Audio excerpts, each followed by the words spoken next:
Hashem li tov, Kiruv Hashem li tov,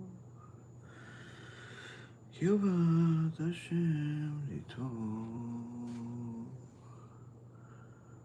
Kiruv Hashem li tov, Kiruv Hashem li tov, Kiruv Hashem li tov.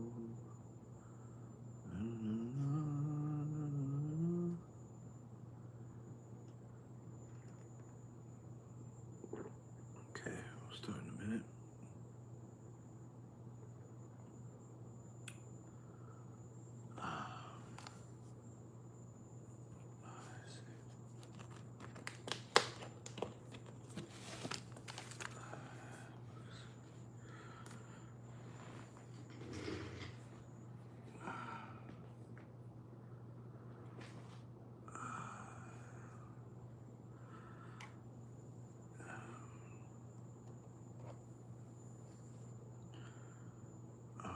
Questions after the show. We'll start.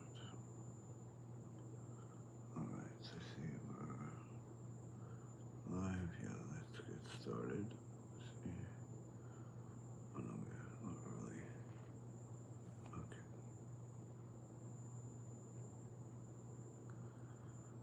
All right.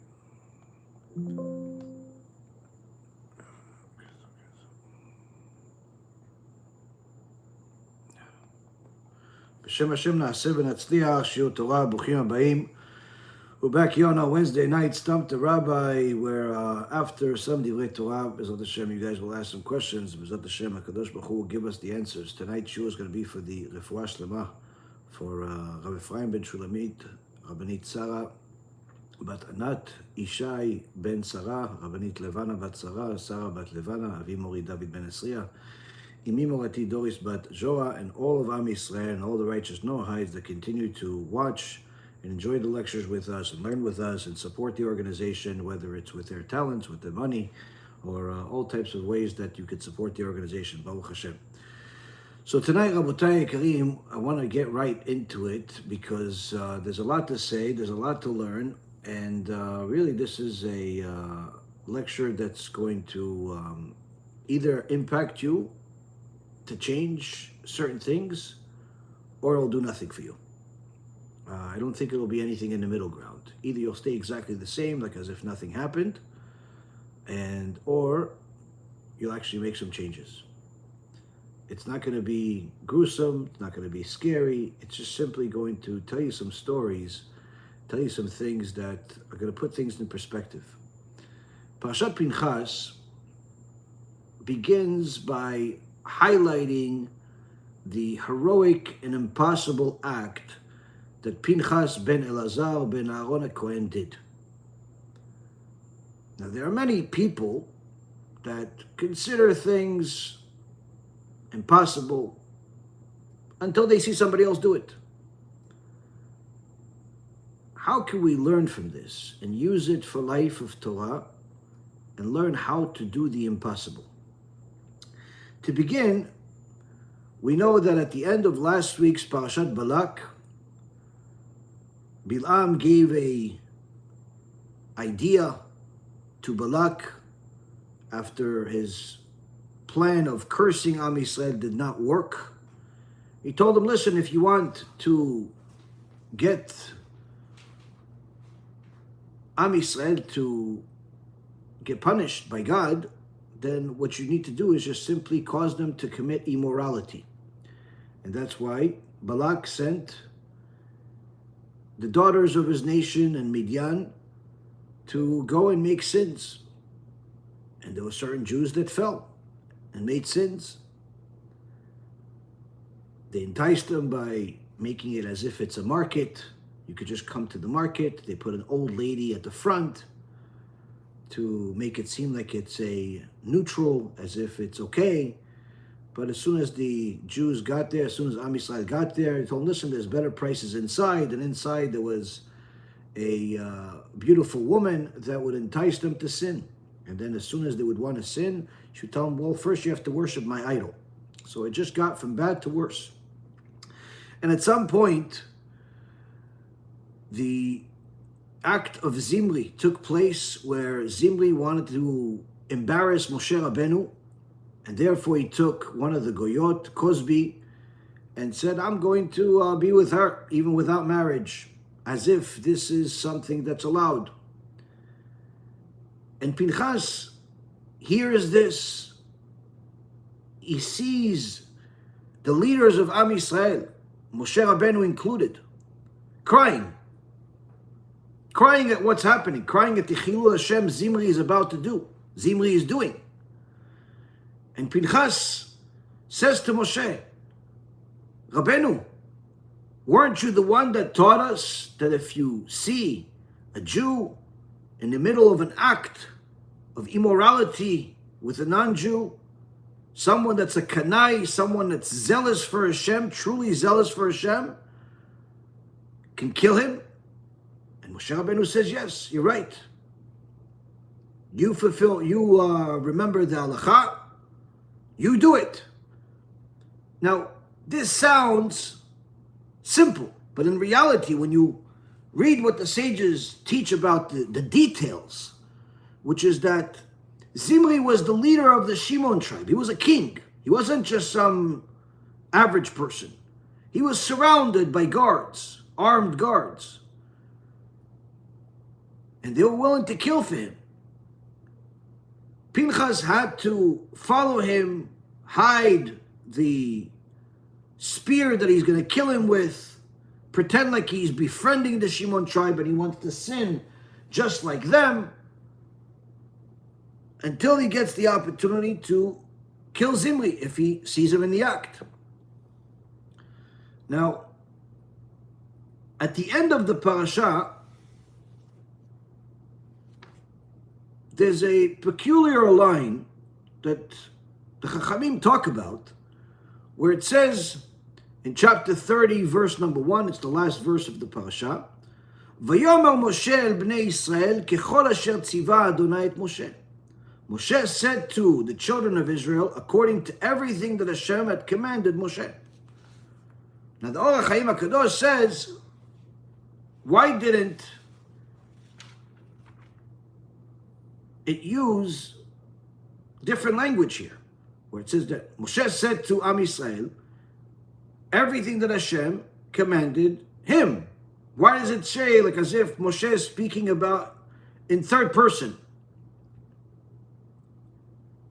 And the Or HaChaim HaKadosh says that's to answer and address all of those heretics that would think for a moment that maybe the oral Torah is not something that we got on Mount Sinai, that perhaps Moshe Rabbeinu invented something or the rabbis invented something.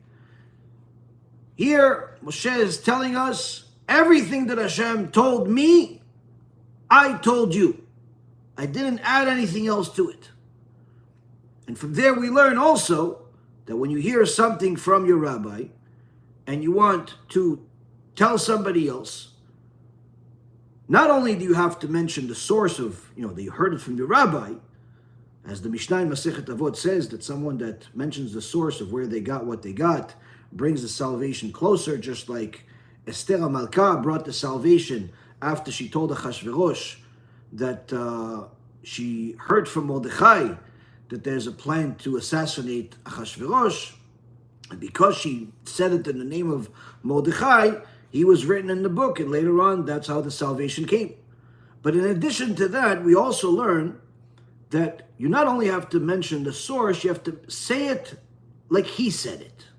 Meaning, don't add your own idea, your improvisation, your chidush to it, because it may lead others to think that maybe that's what your rabbi also said. How do you even know your idea is right? It can be problematic. And the point being is, Rabotai, that here the Torah is telling us that Pinchas ben Elazar ben Aaron HaKohen killed Zimri and Cosby. But the people initially did not like this. Who are you to rebuke? Who are you to protest? Who are you to take such a act? And HaKadosh Baruch Hu wanted to make sure that everyone knows that not only was this act right, but this act brought mercy to the world, as it actually saved all of Am Yisrael from Chas v'Shalom being destroyed. As the sages tell us, HaKadosh Baruch Hu says clearly to Moshe Rabbeinu that the zealousness of Pinchas lowered the zealousness of Hashem, if you will, where he was about to destroy Am Yisrael. So I did not consume the children of Israel in my vengeance. And therefore, he gives them Briti Shalom, which is having the Shekhinah on him at all times. He never dies. He becomes Kohen Gadol. Lots and lots of blessings. But we see here one of the sources where the sages teach that someone that rebukes and protests in the name of Hashem for the sake of the Torah, not for their own, personal benefits, may be viewed by people as something unfavorable, but in the eyes of Hashem, not only is it favorable, not only is it blessed, but it actually brings mercy to the world. The question is, how can someone do such an impossible thing today? Now, of course, we don't have the permission to do what Pinchas did literally, but what Pinchas did in so many words is no different, theoretically speaking, than any other impossible act.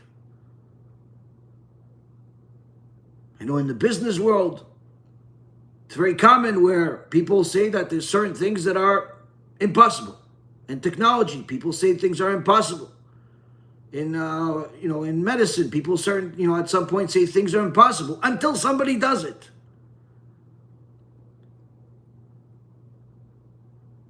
Some of Gdolei Yisrael did things that are impossible, but most people never even heard that they did it.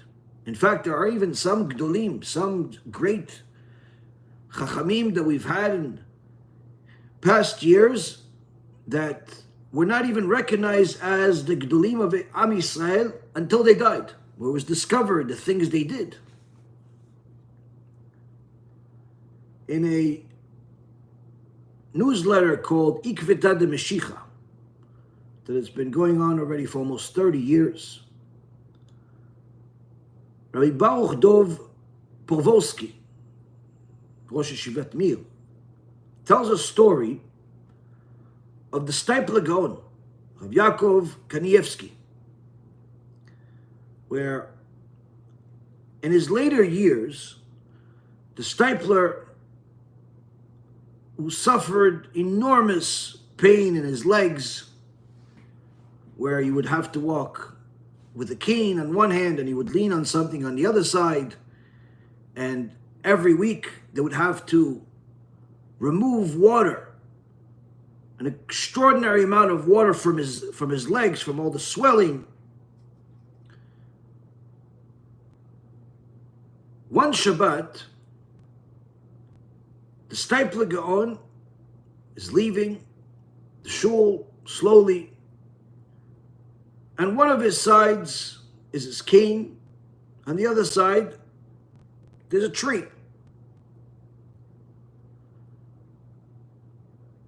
And as the Rav is trying to walk, he loses his balance. And the natural thing that someone would do instinctively when they're about to fall is grab the tree, lean on the tree. But the Steipler Gaon doesn't do that. Instead, the Steipler Gaon instinctively hugs himself and allows himself to fall, hurting himself terribly. Why? Why don't you just move your head, Just a little bit. And catch yourself before you fall. Why hug yourself? That's because you're not allowed to lean on a tree, climb a tree on Shabbat, lest you break a branch. But the stipler held that you're not even allowed to lean on it to such an extent that he trained his instincts to protect himself from such a situation, allowing himself to fall. Now, the average person doesn't need to fall, could catch themselves. But the stipler Gaon held himself to a much higher standard, instinctively. This is not something where you have 5 minutes to think about, maybe I should fall, maybe not. We're talking about instant. Someone falls, instantly, they grab whatever they can. But he trained his instincts in such a fashion that he instinctively protected himself from crossing a boundary in the laws of Torah.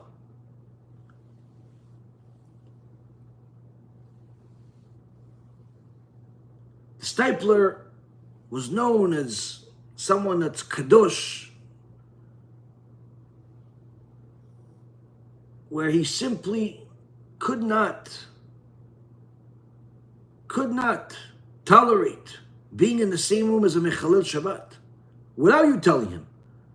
One guy posing as a religious guy came into the Bet Midrash. As soon as he came to the Bet Midrash, without the stipler Gaon seeing him, seeing his face, knowing who he is, immediately the stipler says, Mechalel Shabbos, outside Mechalel Shabbos. Clearly, Ruach HaKodesh, clearly something that is beyond the norm.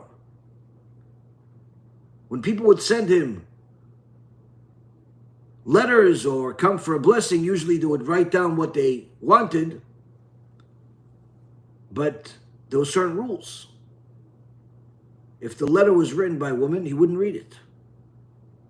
Now, even though, according to Allah, you're allowed. But again, he took upon himself something above and beyond. There was one time where a guy came for a blessing on Chol HaMoed,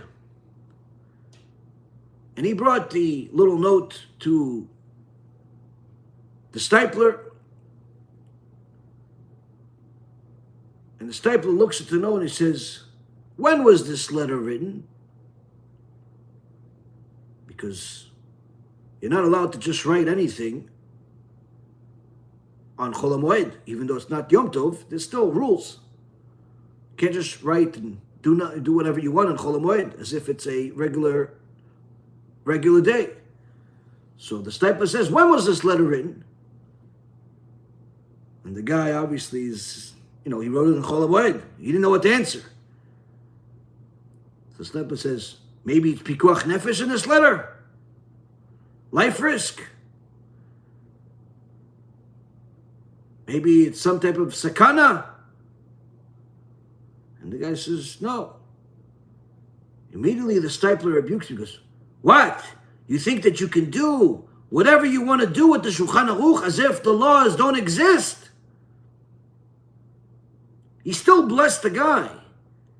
But he could not tolerate people treating the Torah as if it's just something you could do whatever you want with. Another one of the lesser known Gedolim, certainly the stipler was very well known, but someone that was less known was Rav Yosef Shalom Pinchasi, who was the Rav of the city of Kiryat Sefer. He also trained his instinct in a certain fashion. He would do everything possible to go from place to place to give lectures, to give chizuk, so much so that he needed 2 drivers. Because the drivers would get tired every day, they would have to switch. They couldn't understand how the rabbi is giving so many lectures, one after another. So much so that there were multiple times that the Rav would pass out in the middle of a lecture from tiredness. After passing out, they give him some water, he drink a little bit of water, and go back to giving the lecture again. One time he came to a place, and there was some wicked person in the crowd saying, listen, no more than 7 minutes you're allowed to speak here. 7 minutes, not a minute more. Rabbi Pinchasi started speaking. The second that he broke the 7-minute mark, this Rasha took his shoe from his foot and threw it at the head of the Rav, causing him to fall and bleed from his head. But this did not stop him from going again and giving more lectures and more shurim and more chizuk, because he changed his nature in such a way that to help people do tshuva, to help people get closer to Hashem, was no longer a good idea, a mitzvah. It was simply an absolute must, no different than breathing.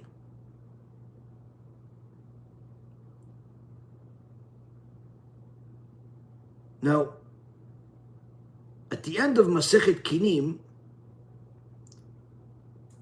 the Gemara says that the Amei Aratzot, the people that don't learn Torah, as they age, they start losing their mind, and their instincts start taking control in a very, very horrific way. Where if they were someone that would occasionally use profanity, now all of a sudden they would use it all the time. If they were not careful in their speech, they would embarrass people in public. They would act like animals.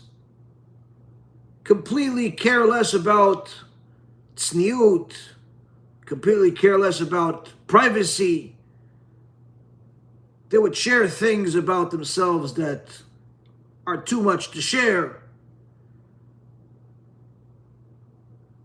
And of course, anyone that's been around older people knows this to be true. You see that as the people age, they start becoming very difficult to deal with, to say the least. That's why they many times need someone to care for them. They just stop caring and stop literally behaving like they did throughout the rest of their life. They no longer care about their hygiene or their privacy or other people's privacy or manners for that matter. That's the Amei Aratzot. But the Talmidei Chachamim, although their body gives, like any other human, many times, their instincts sharpen. Meaning their wisdom is sharper. Their modesty is better. Their character traits are softer and better and improved. They've improved over time. Why? Because these Torah scholars, these Talmidei Chachamim, have exerted all of their efforts to sanctify themselves to the point where they change their instincts, and therefore their instincts have become different than what they were. As the Abarbanel says, Hergel Ne'esat Teva, that a habit becomes nature. If a person makes a habit of looking at things that are not modest, eventually he's not going to be able to control himself. He'll even look at something not modest right next to his wife, right next to his rabbi, right next to the most inappropriate place. If he makes it a habit to say certain things, eat certain things, he'll eventually do it in the wrong places without caring, because it's become his nature. So one of the things we learn from the Chachamim and how they have a better outcome at the end of this life in this world is that a person can actually change their instincts by sanctifying their habits, starting off with protecting their eyes and making it a rule not to look at everything, not to look at things that are immodest. Initially, it's hard. You're young, you want to see, you're curious. But if you train yourself initially to protect your eyes and not look at things that are not modest, eventually it'll become your nature. That habit that you took upon yourself becomes your nature, where the second you see something that's immodest in your peripheral vision, immediately you turn away. Even if it's right in front of you on the screen, you turn away. You can look straight at something and not see what that is because of how you've trained yourself. The same thing with eating. A person can train themselves to not eat everything as soon as they see it, like an animal. Check. Is it meat? Is it dairy? Is it kosher? What kind of kashrut? No different than how people that want to go on diets and, health types of regiment. They train themselves to control their instincts, their natural instincts that wants to eat everything and anything. If a person does that over time, he'll have a much easier time controlling it. He won't even have the desire for all the stuff that's not good for him. Another good thing that a person can do is take upon themselves to never leave the house without bringing a sefer with them. Have a sefer always with you, so as soon as there's a moment, whether you're waiting on the bus stop or you're at the doctor's office or wherever it is, instead of waiting and playing with your phone and seeing the news, immediately you open a sefer. You have a sefer that you open. Also, this makes it easier if you have to meet someone from the opposite gender, and you obviously don't shake their hand, but you can make it more comfortable since you have something in your hand. People usually wouldn't reach out to shake your hand if you have something in your hand. Another thing that a person can start training themselves is don't get angry fast. Not getting angry at all is pretty much asking for the impossible. Because there are certain people that are very difficult to deal with and they make you angry.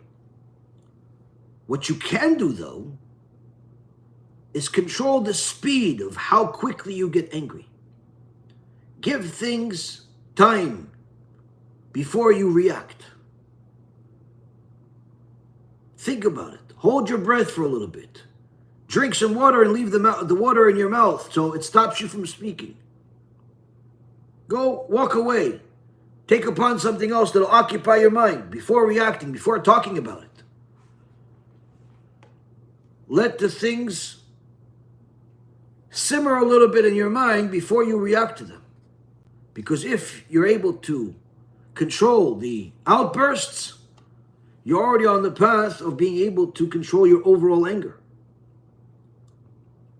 But ultimately, while all of these things are very good things to take on, Pinas did not have a problem with his eyes, or carrying a book, studying Torah, or eating, or being angry fast. Pinas did something that sanctified HaKadosh Baruch Hu's name. Pinas, who until this point, to my knowledge, never killed anybody, killed two people in the most gruesome, horrific possible way, but brave way at the same time. Saved all of Am Yisrael. How did he do it? Because Pinas trained himself his whole life in the ways of Hashem, to sanctify His name in every opportunity. One of the benefits that HaKadosh Baruch Hu has blessed us with is being able to learn from our Rav in the way that he acts and does things. And I remember anytime I go to Israel, seeing how he is with certain people, how he talks with Chachamim, with regular people, with secular, with religious. And you get this, the stories add up over the years. And one of the things that is always interesting is if we're in a taxi together and the driver is not religious. Immediately, Rabbi Efraim is on the job. How can I get this guy to do tshuva? How can I get this guy to keep mitzvot? How can I get this guy to keep Shabbat? And time again, he tries. Sometimes it works perfectly. Sometimes it doesn't work because the people are against. But the point is that this has been something he's always done his whole life, even as a kid. And just in the last 24 hours, they were trying to arrange for a drive as a trip that we're trying to arrange over there for a group of people, and we need a large vehicle to go from between two cities, and the whole thing is expensive, and we're shopping it around. So he sends a message to one of these companies, and he asked, this is the dialogue. And he sends a message. Can we find out details about going from Jerusalem to Tveria?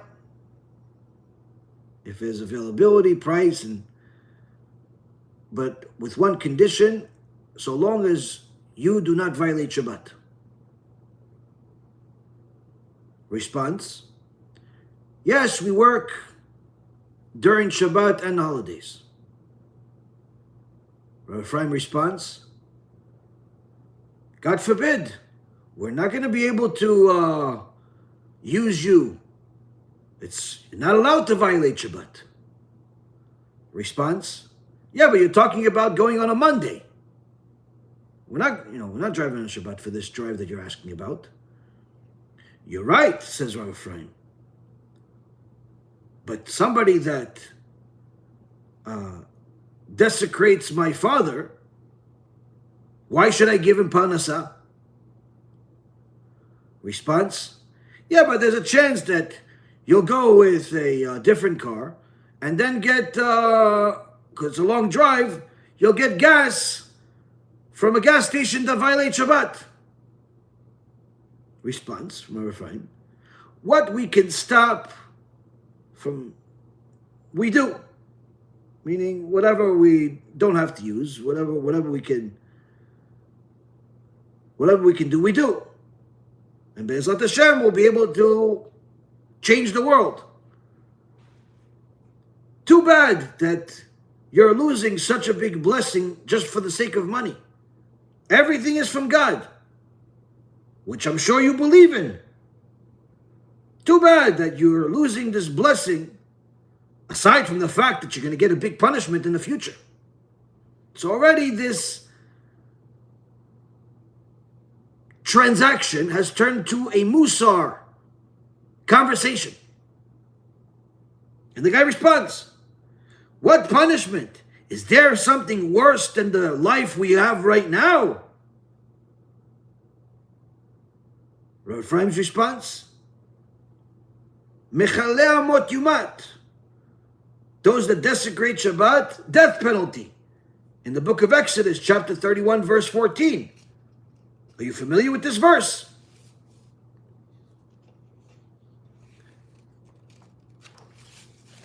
You received, and he continues, God gave you eyes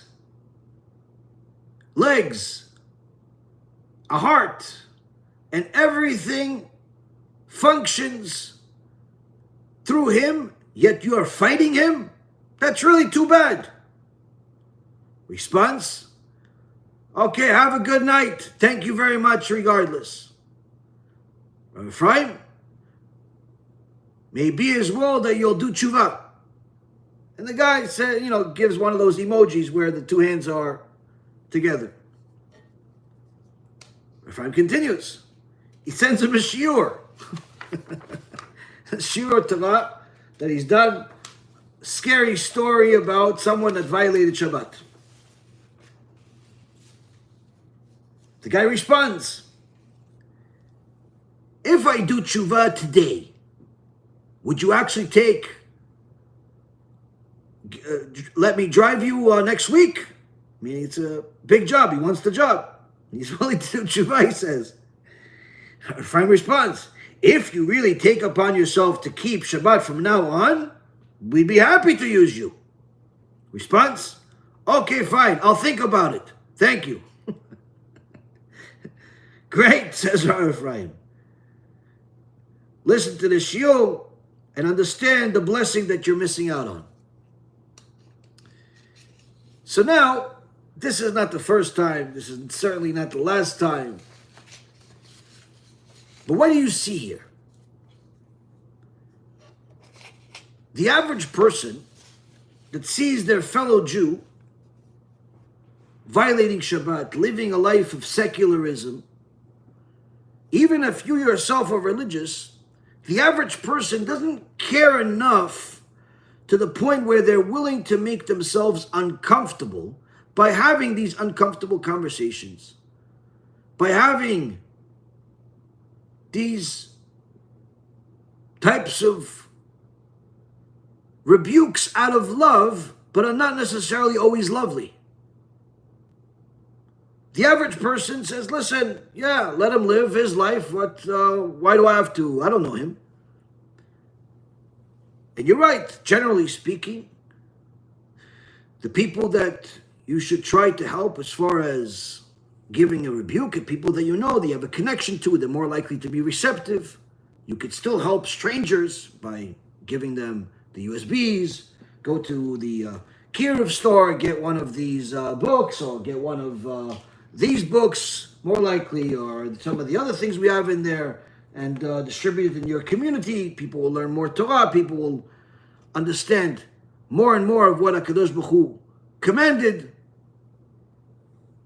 So you can help the people that are close to you directly by talking to them, by sharing lectures. You can help people that are strangers by giving them books and so on. And you could also obviously donate to support. But those that have become what we know of as Gdolei Yisrael were not only Gdolim because of the amount of Torah that they learned, the amount of knowledge they possessed, the amount of holiness they've acquired, but rather because of how they changed their nature, because they weren't born that way. They changed their nature to such an extent that they remove that selfishness, that carelessness, and replaced it with an instinct that simply does not allow them to sit quiet while their fellow Jews, while their brothers and sisters are going in the wrong path. They could not stay quiet while Hashem's name is being desecrated. They cannot stay quiet while the Torah is being disgraced. Now, we may not be Pinas ben Elazar ben Aaron HaKohen, and HaKadosh Baruch Hu doesn't expect us to be. There was one Pinas, and that's what it's going to be.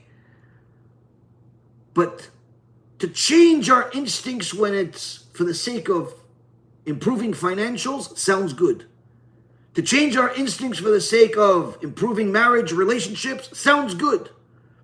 To change our instincts for the sake of health sounds good. Eat less, eat different food, talk less, do this, do that. All of those things sound good. But when you hear about changing your instincts when it comes to caring about your fellow Jew, when it comes to caring about the ultimate destiny, or destination, I should say, of your fellow Jew and where they're going, changing your instincts because you care about Hashem, and therefore you're not going to allow yourself to stay quiet while a Kadosh Baruch Hu's name is being desecrated. You're not going to allow yourself to stay quiet while you see your fellow Jew in your community driving to shul. You're not going to stay quiet while you see your brothers and sisters, even if you don't know them, continue to simply be in delusion, in a deluded life, deluded ideology, thinking that God needs them and that they're not going to get punished no matter what, and all types of other foolish things that, unfortunately, the Satan has convinced people to believe. You're not going to be able to stay quiet. And not everybody's a good speaker. Not everybody's a good communicator. But the good news is that Kadosh Baruch Hu did give us other tools today, where each person can be a Pinchas. How? Taking time out of every single day and doing Kiruv during that time. Whether it's taking our lectures and sharing it with all of your friends, family, and contacts,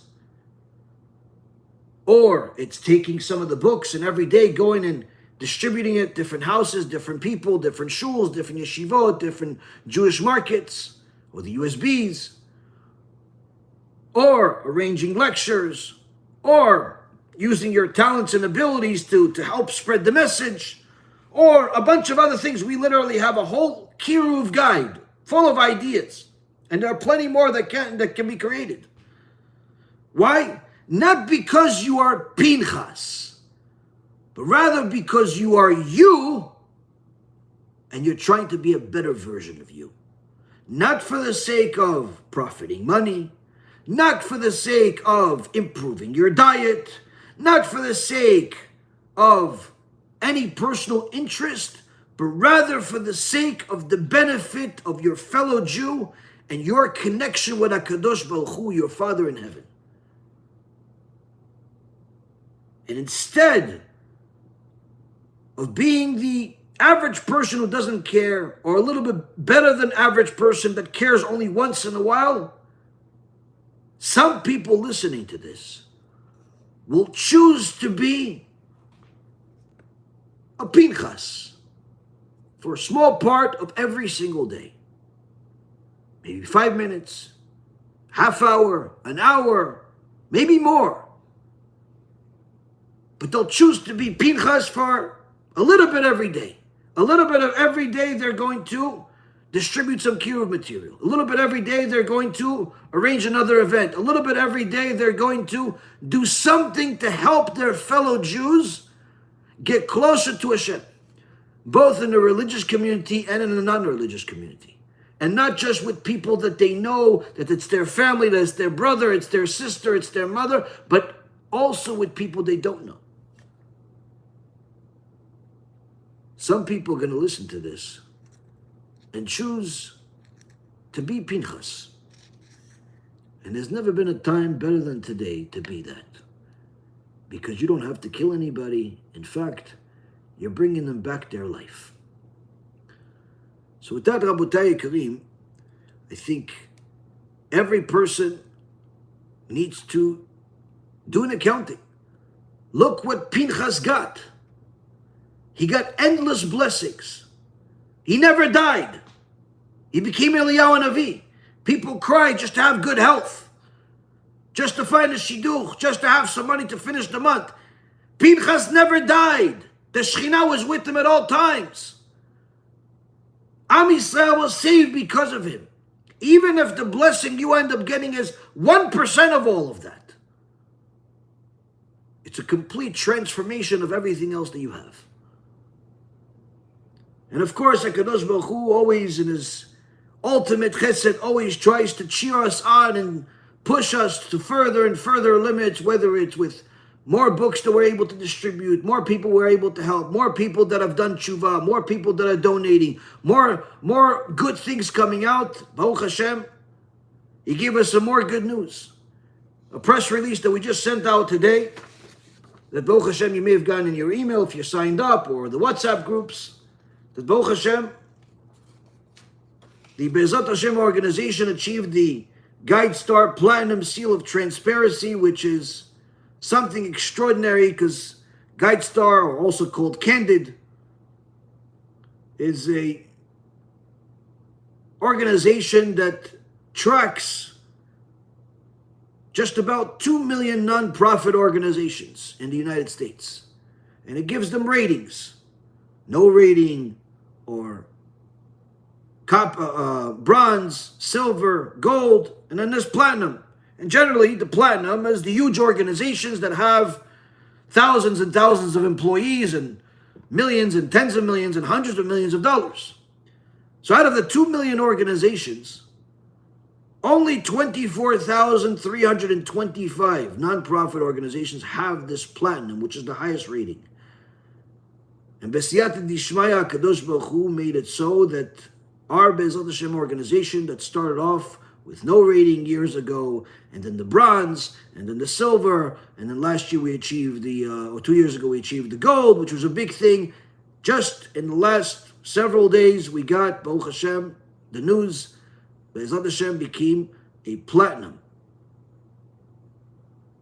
seal of transparency by Guide Star, literally part of the 1% of all organizations, which not only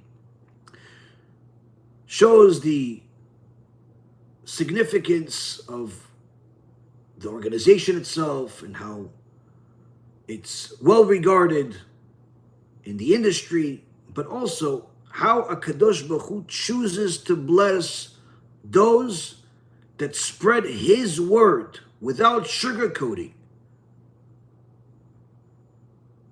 in such a way that may seem like it's hurting you. It may seem like it's dangerous to kill Zimri. He's the leader of the Shimon tribe. Somebody will kill you back. He could fight back. HaKadosh Baruch Hu says, you fight in my honor, I'm your protector. And not only that, you're going to bring mercy to the world. And that's why HaKadosh Baruch Hu gives special blessings. So while it may not seem like a big deal to people that are not familiar with this, I can assure you, out of 2 million organizations, only 24,000 organizations have it, and BeEzrat HaShem just became one of them. It's a very big deal. Look it up, and you'll see and understand. And Rabotai Karim, this to us doesn't change what we're going to do tomorrow. To us, it's just showing us that HaKadosh Baruch Hu, again, gives us a pat on the back and tell us, keep going. Keep going, keep pushing. Because it's needed out there. And that's, Rabotai Karim, a blessing that every single person can also acquire. It's not easy. It does come at a price. But in the end, the blessings outweigh any price that you ever paid. With that being said, you guys can start asking some questions, and BeEzrat HaShem HaKadosh Baruch Hu will give us some answers. Let's see.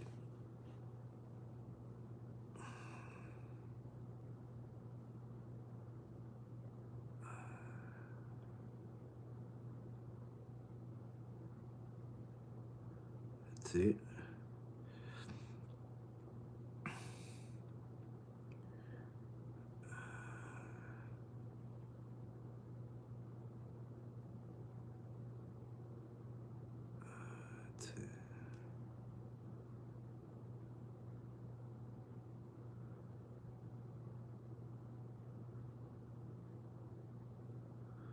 A lot of hellos and blessings, which I appreciate, but if anybody has questions, you could send them.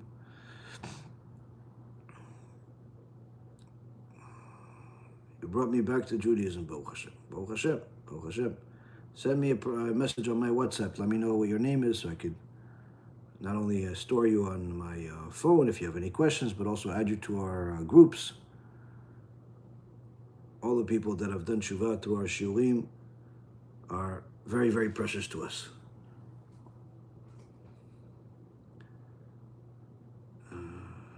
What? if it's a Mason student, it hasn't learned. I have no idea what you're talking about. I'm sorry. I don't think that question.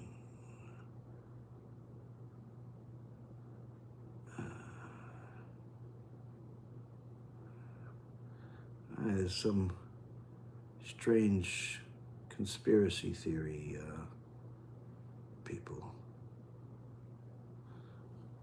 that are just spamming the messages. So by the time I actually read a normal message, I have to go through 100 of them.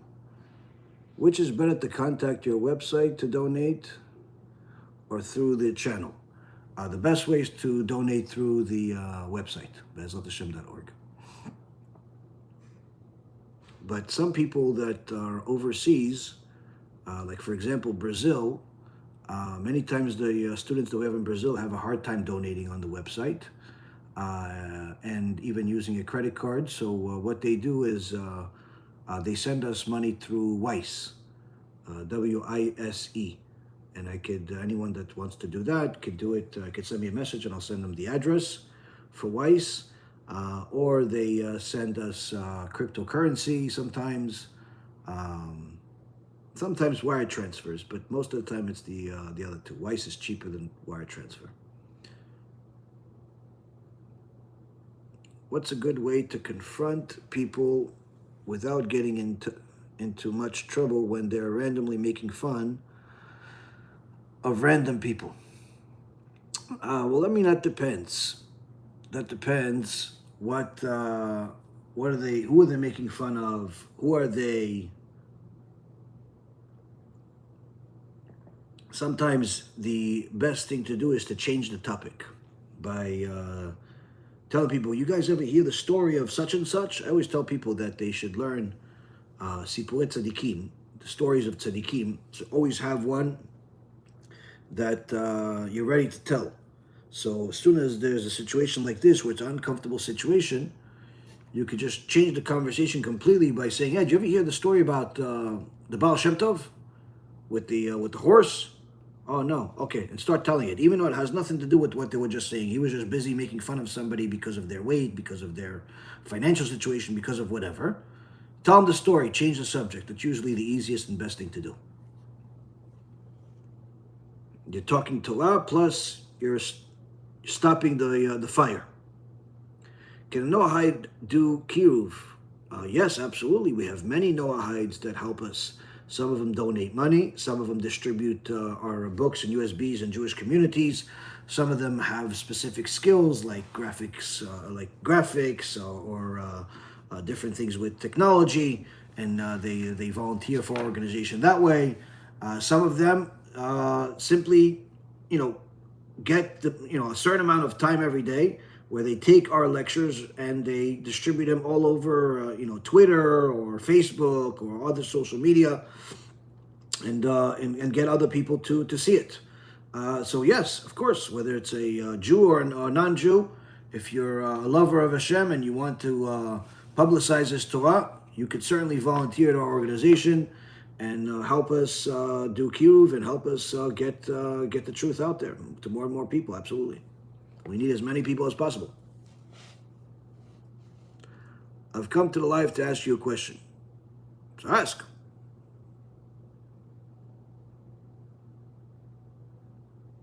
Does reincarnation happen before judgment? Well, reincarnation happens as part of judgment, meaning that there is different levels of judgment. The first judgment that a person has to deal with when they die is called chibut kever, which is the beatings of the grave. After the beatings of the grave, then they're judged based on their actions,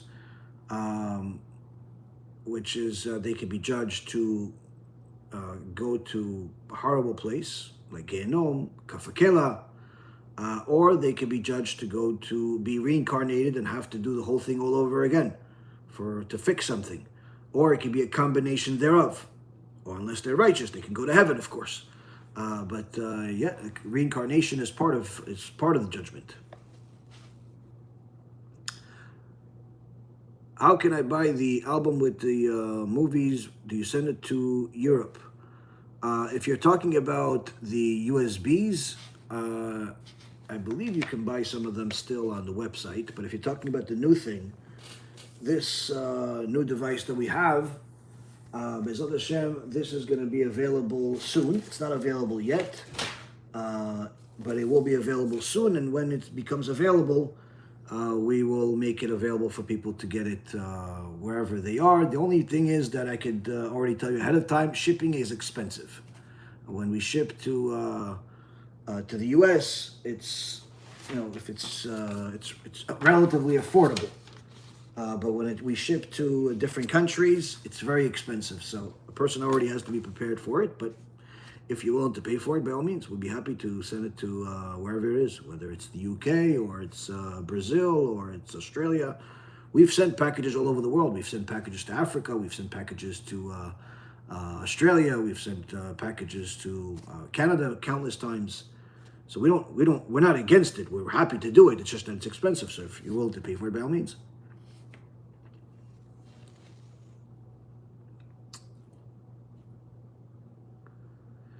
The beings of the grave is a scary concept. It's not just a concept, it's a reality. I actually have a whole film about it called Chibut HaKever, Chibut, and the next word is Hakever. It's a very, very scary movie. It even has real footage that will probably scare you more than the rest of the film. But nonetheless, it's a reality. And a person could learn it, understand it, can do tshuva so they don't have to suffer as much. But it's a reality, it's part of our Torah, and it's certainly something that a person needs to know. It helps with doing tshuva.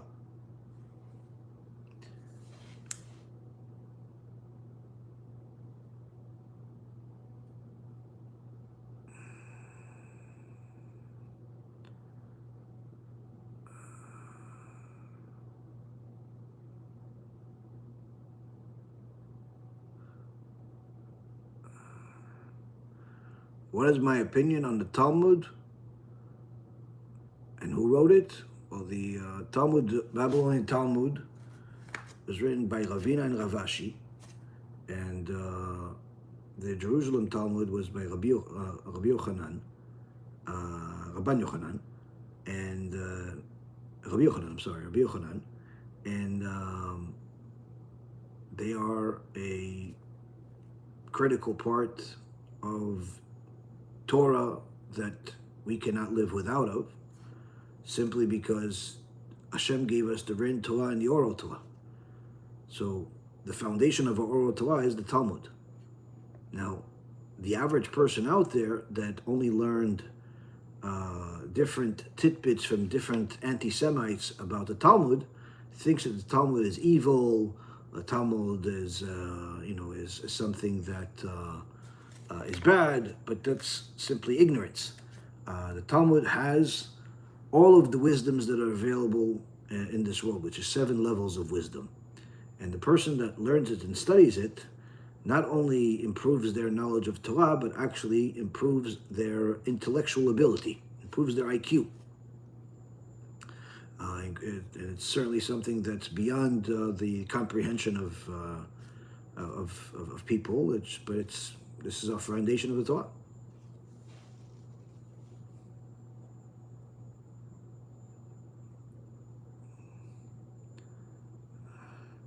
Rabbi, as a non-Jew, can I study the Talmud and the Torah independently?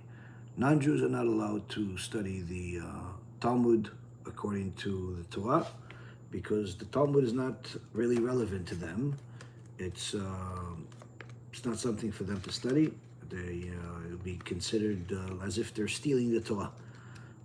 What a non-Jew can study according to some Chachamim is the Chumash, which is the 5 books of Moses, the writings, the prophets, based on the basic commentary on it, like by Rashi, and Musar. Those are the 2 things that are relevant to all of mankind, Jews and non-Jews. Certainly, Jews have obviously much bigger obligation, but the point is that non-Jews, if they're going to learn Torah, focus on the things that are relevant to you, which is the written Torah and the Musar, which is character development. Once you start delving into the oral Torah parts like the Talmud, Kabbalah, Zohar, things like that, you're going into a forbidden place, and nothing good will eventually come out of it. And I've seen with my own eyes people that disregarded my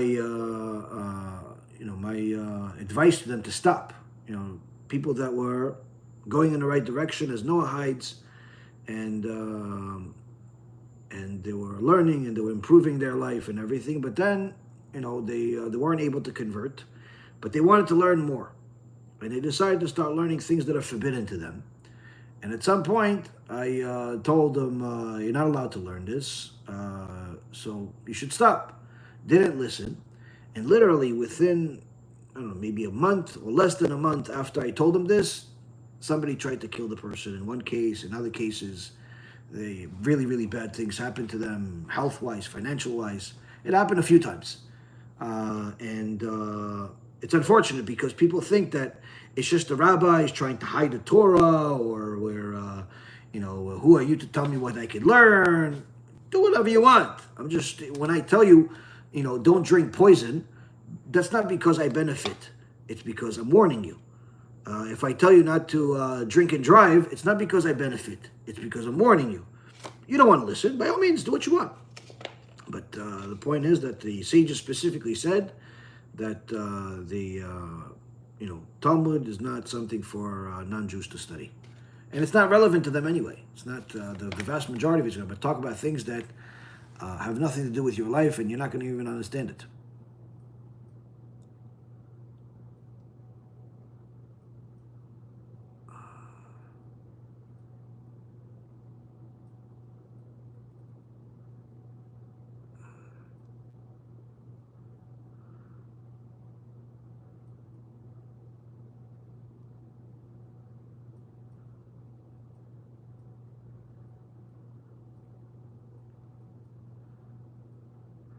What is your opinion of Messianic Judaism? It's becoming more popular in the U.S. Messianic Judaism is Christianity in disguise. It's not Judaism at all. It's simply people that believe in the New Testament, which by definition means that they're practicing Christianity. Even the people within the Messianic community would tell you that if they're honest, and many people that have left that community and joined Judaism have told me that it's 100% Christianity, but it's even worse. It's evangelical Christianity, but it's one that also uses different tactics to missionize, by deceiving, by pretending to be Jews. So it's a corrupt. It's not only idol worship, but it's also corrupt in the way that they do things. It's completely unethical.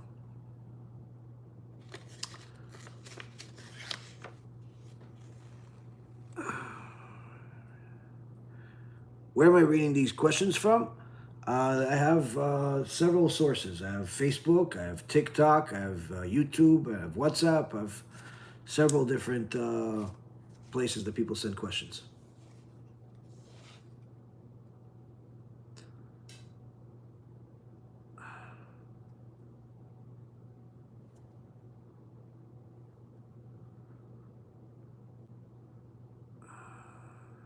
Okay.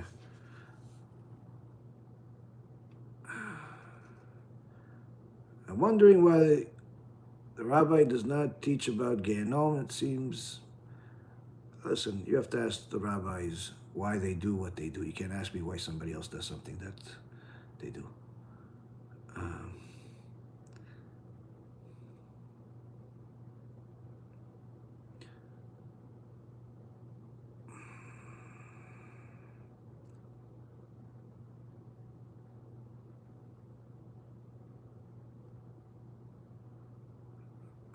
Thank you.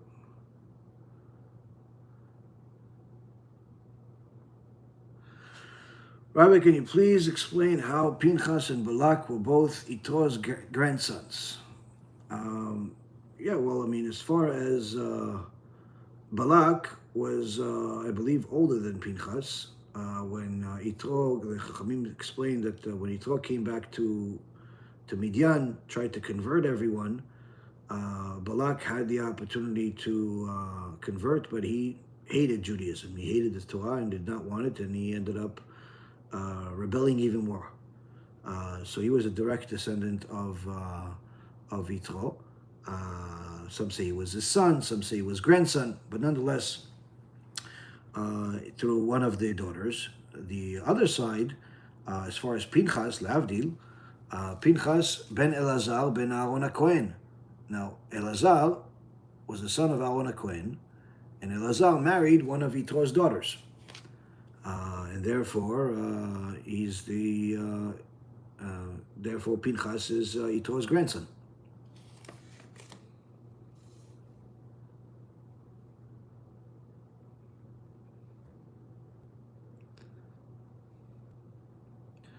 What should a convert woman study? Should a single woman cover her hair? A woman that's trying to convert, or even a man that's trying to convert, should go to our website, BeEzrat go to the ebook section, and over there get what's called the conversion guide. It's a conversion guide that tells you all the different things that you're going to need to know for conversion. Books you need to study. It even has, it's interactive, so you can press the pictures and it takes you to different websites that sell the books. These are not my websites, it's just random, different websites that sell the books that we recommend for people to buy.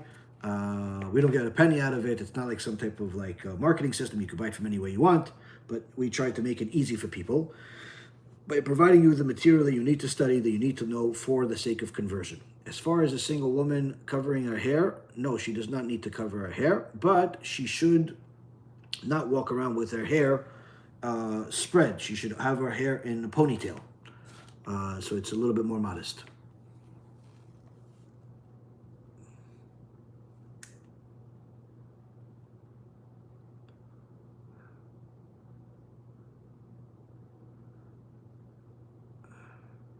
If your family line has Jewish ancestry, but you're uncertain if it goes up to the mother's line, would there be spiritual signs you are a Jew? By dream, by physical happenings? We don't rely on spiritual signs. If you don't know if you're Jewish and you want to be Jewish, you would have to go to a Beit Din, Orthodox Beit Din, and convert.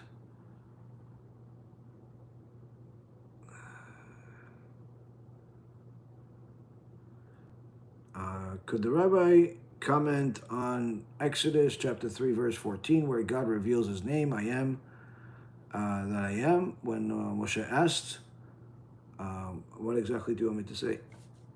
I mean, as far as Hashem is, he is what he is, it means that, number one, Hashem's name is not like a person's name that you could just call him Moshe or Aaron or anything like that. That's number one. Number two, HaKadosh Baruch Hu is in essence telling Moshe Rabbeinu that he's not going to understand everything that Hashem does. When Moshe Rabbeinu asked him about why do sometimes we see the righteous suffer and the wicked prosper, and Hashem gave him multiple reasons why, but the ultimate reason was, I'll do whatever I want to do, meaning that Hashem has divine judgment that's beyond the logic of human beings. Number three, Hashem is telling Moshe Rabbeinu that unlike a person that lives at the moment and is familiar with certain parts of the past and is perhaps hopeful and optimistic about the future, the only knowledge they have are things that they've already done, the past and the present, what they're dealing with. But Hashem does not have a past, present, or future. To Hashem, everything is the same. The past, the present, and the future are all happening at the same exact time. There is no concept of time. So, in essence, HaKadosh Baruch Hu is telling Moshe different things of, to show us his thoughts are not like our thoughts, his ways are not like our ways. His name is not the same. The ideas that a person has are separated from him. Hashem is not separated from his ideas. Everything is one. That's why we say Shema Yisrael Hashem Elokeinu Hashem Echad. Everything is a unity, and there's nothing to compare him to. There's no like a number two or someone that's even remotely close to God. He is one, of one. And there is nothing to compare him to, whereas everything else will always have a comparison, always have something that's similar or even identical to it. These are just some of the things. Certainly, if you look into what Rashi wrote over there, or what the Abarbanel wrote over there, or Chizkuni, the Midrash Rabbah, certainly, the Ramban, there's plenty of commentary on that verse in the Gemara. There's plenty more that you could find over there.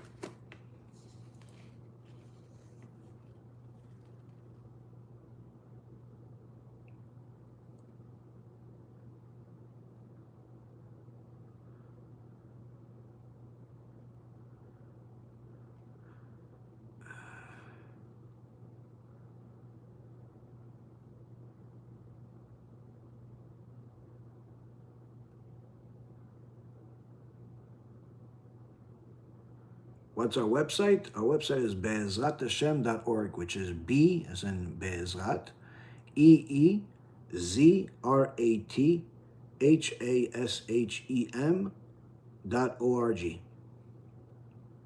If you just go to my YouTube profile after the shiur, over there there's some links, and one of them is the website.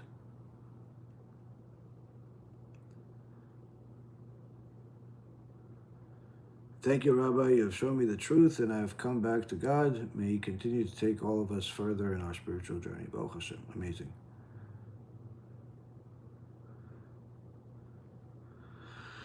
How can one do tshuva for unintentional misstatements about David HaMelech's character or actions, such as mistakenly attributing a certain attitude or behavior to him that wasn't accurate? Well, I mean, if you shared that material with other people that was wrong, then go to those people and tell them you were wrong, and here's the correct information. And secondly, from now on, take upon yourself that you're not going to state anything that you don't have a source for, that you're not for sure that you've heard it and validated it, and you're not just guessing based on logic.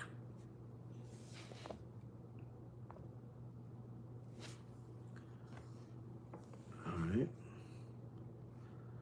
See what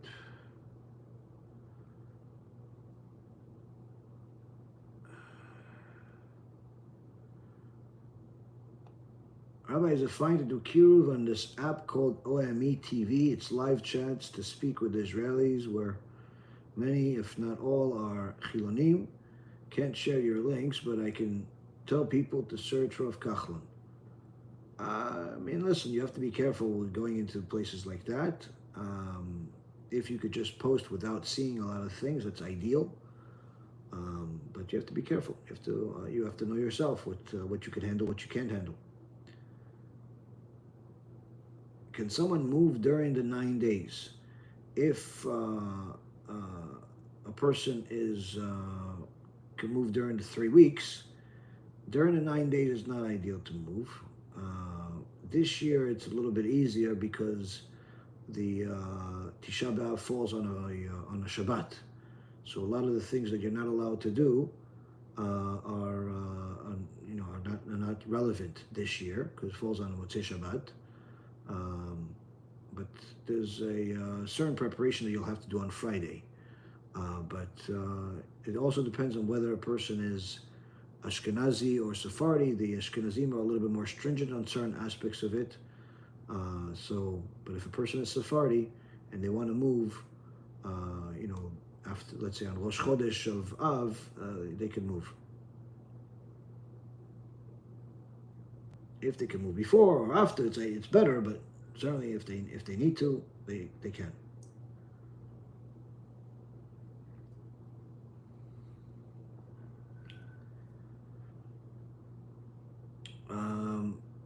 Peace and prosperity in your home. Was the golden calf built as a symbol of the tribe of Joseph? No, the tribe of Joseph was a bull, and the calf was a young calf, so it's two different things.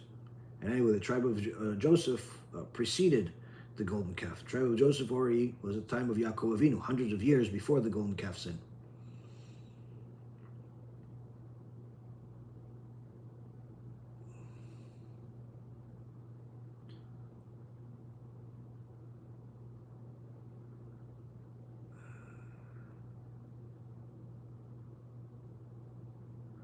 Where's a list of things that we could do practically for Kiruv? If you want to get it right this second, you can go to our website, BeEzrat go to the ebook section, free ebook section. Over there, there's going to be a guide to Kiruv, and you can download it.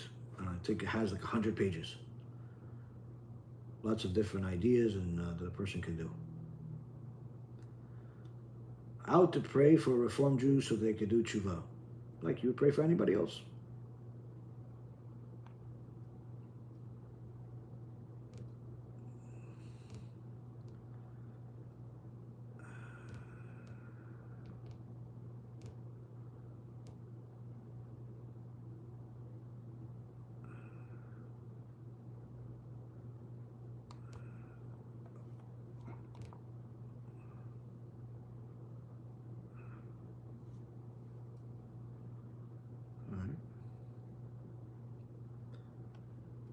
Okay, let's see another one over here.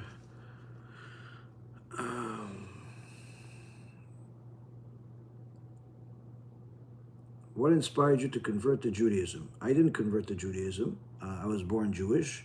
My wife is a convert, Baruch Hashem. But if you want to know my personal story, there's a whole film about it on our YouTube channel as well as on the website. It's called Hashem Took Back His Millions. As soon as you go to my YouTube page, Rabbi Yaron Reuven, I believe the first thing that you'll see on the page, on the like the promoted for the page itself, is the movie called Hashem Took Back His Millions. It's a very, very entertaining and inspiring film. It talks about a lot of things. It talks about why I became a religious Jew, why I left Wall Street, and a lot of other things. So if you're interested in that, by all means, go over there. Millions of views from different languages, in Spanish, and in English, and Hebrew, in French, German, all types of languages that people watch that film, Baruch Hashem, and inspired.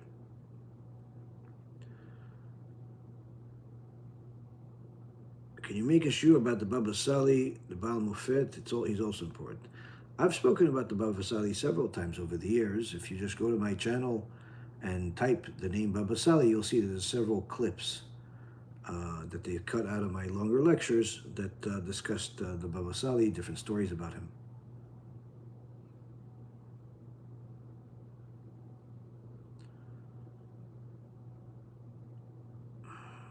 Yes, I used to work on Wall Street. I had a firm. I had a lot of stuff. But you could watch the film for all that. You'll see. You could even see me on TV multiple times discussing that stuff.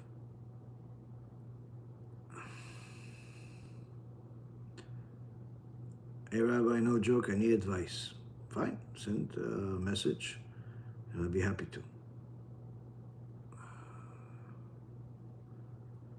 Okay, the website is B, as in BeEzrat, EEZRATHASHEM.org. But wherever you guys are watching me from, whether it's YouTube or it's a TikTok or it's Facebook, if you just go to my profile, you'll probably, if you click on the profile, you'll probably find somewhere in there that we put the website. If you're not understanding what I'm saying as far as the letters now.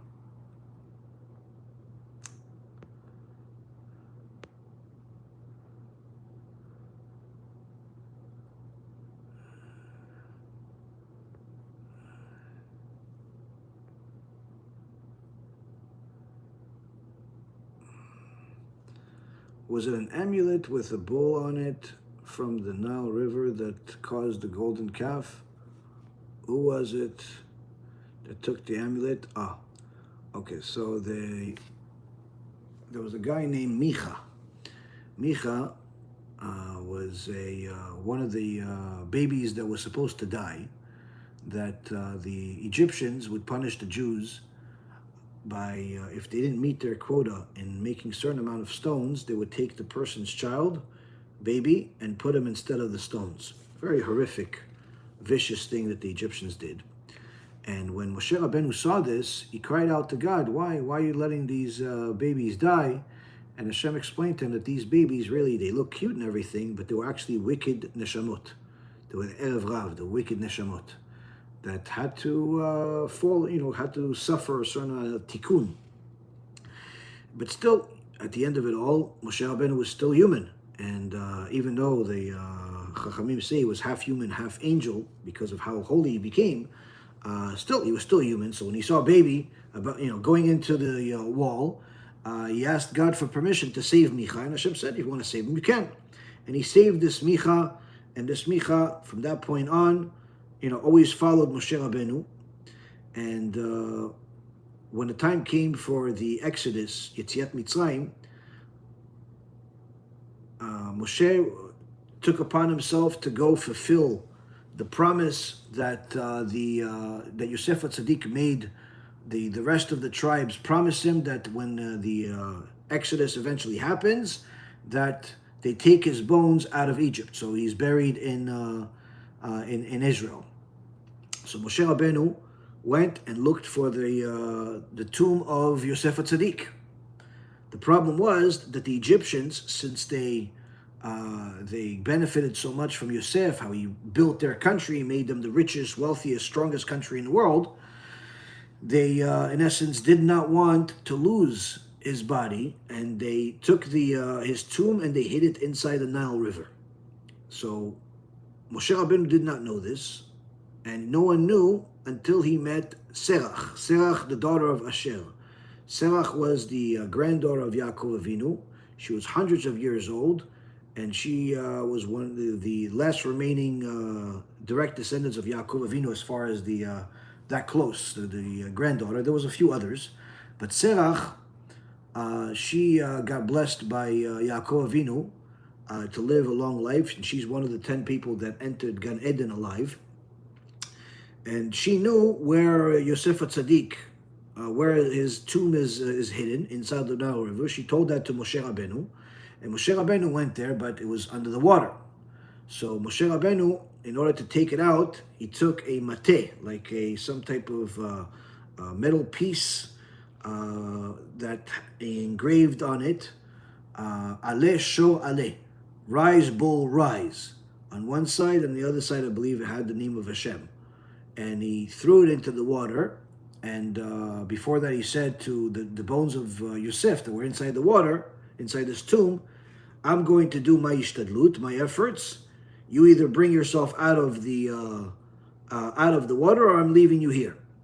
He threw in the mateh, and it went into the water, and the tomb rose and came out of the water, and then Moshe Rabbeinu took the tomb with him, and eventually this was buried.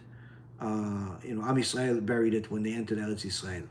Now, since Micha, that young kid that Moshe Rabbeinu saved, always followed him, he was hiding in the bushes, and as soon as Moshe Rabbeinu was busy with the tomb, Micha jumped into the water and grabbed the mateh. He kept it, and the Gemara says that Micha was so evil and so wicked that when Am Yisrael left Egypt, he brought his idol with him also. He was crossing Yam Suf. Hashem was making miracles, and in his hands, everybody's saying, Zeh li v'anveo, this is my God, and I'll sanctify him. Micha was pointing at the statue. He was still worshiping the statue. It was a big, wicked, big Rasha. Later on, when Moshe Rabbeinu went up to Mount Sinai, and the Erev Rav got everybody riled up, they wanted a replacement for Moshe. They knew they can't replace God, but they wanted a replacement for Moshe, and they started throwing the gold into the fire. And Micha took that mateh that he got from Moshe Rabbeinu and threw it into the fire also. But since this mateh was no ordinary mateh, it was no ordinary piece of metal, it had a Hashem's name on it, and on the other side it said, rise, bull, rise.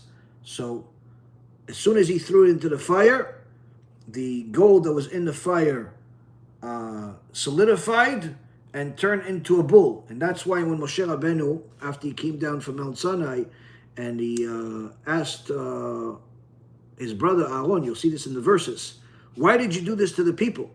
And Aaron replies, I didn't do it. The bull rose by itself. How did the bull rose by itself? Exactly like I told you, where Micha threw the mateh into the fire, and it came out as a bull. And this bull, since it was through this supernatural means that it came out, the bull came out and started talking, and it said, "I am God." So people started worshiping it. They have worshipped it. So it wasn't comparable to some statue you buy in Chinatown or you buy on the internet and put it in your garden. This was something very, very different. But that's also why when Moshe Rabbeinu came down from Mount Sinai, he not only destroyed this golden calf, he literally turned it into dust, completely, destroying it. And Micha continued being wicked. Later on in the Tanakh, Micha actually opens a place of idolatry and gets people to pray to his idol. So he's still alive later on in the Tanakh. And you can ask, well, why did Hashem not kill him? Why did Hashem not kill him? Because sometimes there is a certain purpose that even the wicked people play in the ultimate tikkun of the world. So Hashem doesn't necessarily kill a person just because they're wicked, or not really just because they're wicked.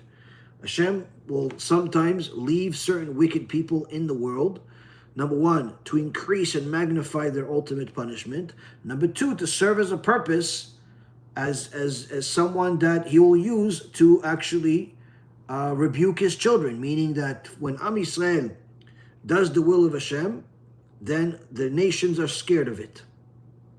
No matter how many Jews are in the world, no matter how much they have, when Am Yisrael does the will of Hashem, like we saw at different times of history, the nations are scared of it. When Am Yisrael does not do the will of Hashem, and in fact does the opposite, worship idols, immorality, cash advance business, all the different sins that Am Yisrael has done throughout all of the years, then Hashem uses the Erev Rav, uses the Amalek, uses Esav and Ishmael to go and deliver his punishment through that. That's why you see the pogroms, the inquisitions, the destruction of the first and the second Bet HaMikdash, the Holocaust.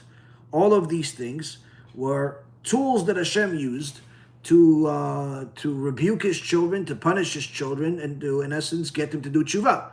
So he didn't leave. The Romans were always wicked. The Greeks were always wicked. But Hashem left them in the world in order for them to rebuke, to be the rebuke, the stick that Hashem hits his own children with. The Nazis were always wicked. The Spaniards were always wicked. The Turks were always wicked. It wasn't like they became wicked when they started killing Jews. They were always wicked beforehand. Haman was always wicked. Amalek was always wicked. But Hashem, in essence, did not allow them to hurt Am Yisrael to that extent until Am Yisrael crossed the line. And when Am Yisrael crossed the line, Hashem uses the Esav and Ishmael to be the stick that Hashem, in essence, disciplines his children.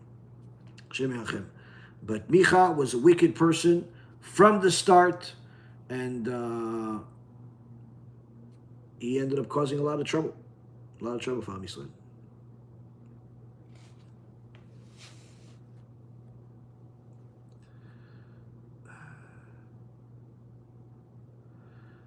How can we help Israel? If you want to help Israel, you can go to the campaign that we have. It's on our website. There's also a separate page for it, where we are continuing to raise money to help people in Israel that have lost their home through the attack of what happened with Iran. So you could also see on the campaign page different videos of our team going and going to the different hotels and different places where these people that have lost their homes. We give them money, we give them some stuff, books, and all types of things to give them some help. So if you want to help people in Israel right now, you could donate over there. If you want to help Am Yisrael do tshuva, you could donate on a regular website. There's plenty of ways that you could help. Those are just a couple.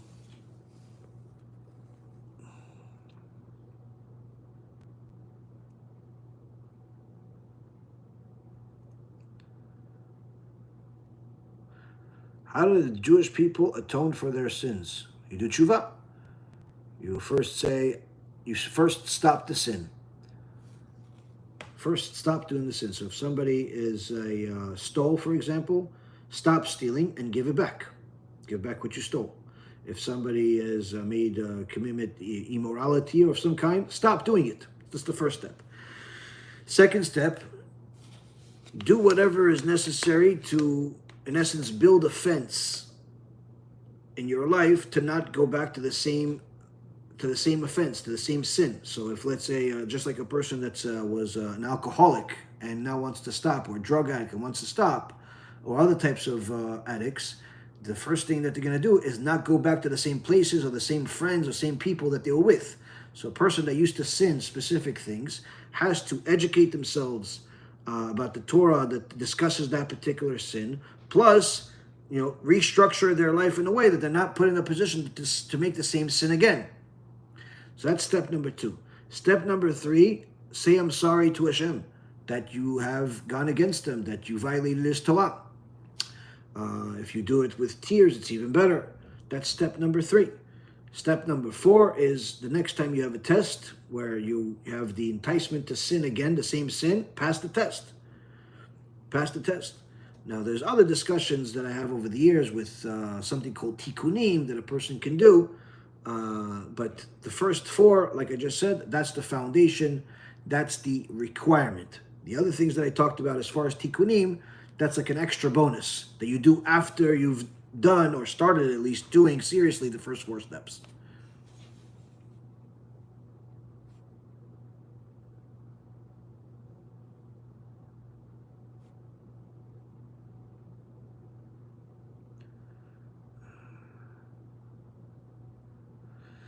The people that work for financial institutions, part of their cash advance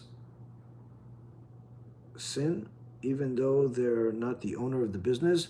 Anyone that works in a predatory business, a corrupt business, is part of the problem, is part of the sinner. So that means whether you are a broker or an owner or a secretary or a bookkeeper, or whatever other position that helps the cash advance business, which is a predatory business, which is a corrupt business, which is an evil business, whatever position you're in, you are helping that business function. You're helping that business grow. You're helping that business destroy lives. So certainly you are part of the problem. Certainly you are sinning. Certainly you're going to get punished. Now, of course, some people will get punished much more than others, but be assured that the punishment will eventually come. And again, to emphasize this enough to people that don't understand, the cash advance business is not the only evil, corrupt business that's out there in the world. There are others. There's obviously the horrific things that's happening right now in the last few years with online gambling, where it's become legal in the United States, and literally anyone with a phone could have a whole entire casino on his phone. Now it's legal. Now they're discussing gambling on sports. They're discussing gambling on national TV, things that were forbidden for all of history, now a standard in that part. There is obviously corruption in the whole cryptocurrency industries, of how literally people are, robbing the public in plain daylight without being afraid, and even making video of themselves laughing at the people they robbed, and crime has become legal. So it's horrific. So that's obviously corruption there. There's corruption in all types of industries, but the cash advance business is, from my perspective, from my understanding, is I don't believe that there is something that is more evil than it. It's also corrupt, like everything else that I said, but it has a different level of evil in it, and I'll tell you why. If somebody steals somebody's money, whether it's through cheating them in the gambling, or it's in the cryptocurrency scams that are happening literally every single day, or other investment scams, or business scams, whatever it is, what they're taking is something that somebody saved up over a period of time. They worked for it. Let's say they steal their $50,000, $100,000, $1 million, whatever it is, but that's it. That's where it ends. The cash advance industry is so evil, is so corrupt, that they're not stealing the person's money. They're stealing their life. Why? Because who are the customers of the cash advance industry? business owners, small business owners. By small business, people think, oh, small business, he probably makes, $5,000 a month. No, small business can be anywhere from a couple of $1,000s to $10 million, $20 million. It's still considered small business. So they're lending money to small businesses, which, by the way, anyone who doesn't know anything about how finances work and everything in the world, small businesses are what pushes the economy forward or backwards. It's not the business that you hear about in the news, in the stock market all the time, the Microsofts and the Googles of the world. Yes, those businesses are important, those businesses are great, but they do not push the economy one way or the other, because the small businesses there's much more of them. The small businesses are a very, very critical part of the economy. They're a very critical part of society. So the cash advance industry goes to the small business owner and gives him a loan that he is simply never going to be able to pay back without literally winning the lottery or simply putting himself in impossible situations. Why? Because they're giving him a loan that has what's called a predatory rate. What's a predatory rate? A predatory rate means that the interest that they're charging him, 50, 80, 100, 200, 300, 4,000%. It just simply depends how much they hate this guy and how much they're willing to destroy his life. But even if they're only charging him 60, 70%, only, which is, again, that means he borrowed $100,000. Now, he has to pay back 160, but it's not really 160 because it accrues. But regardless of that, that guy does not realize that the amount of interest that he's going to have to pay on this money is much more significant than the amount of money he's going to be able to make with that money.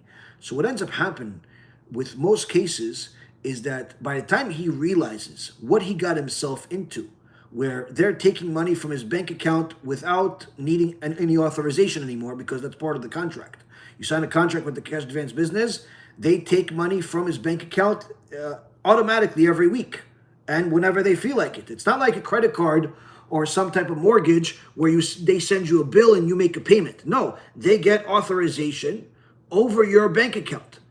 And they take money out of the bank account every week, or whenever they feel like it practically. They can literally empty out the guy's bank account if they really want to.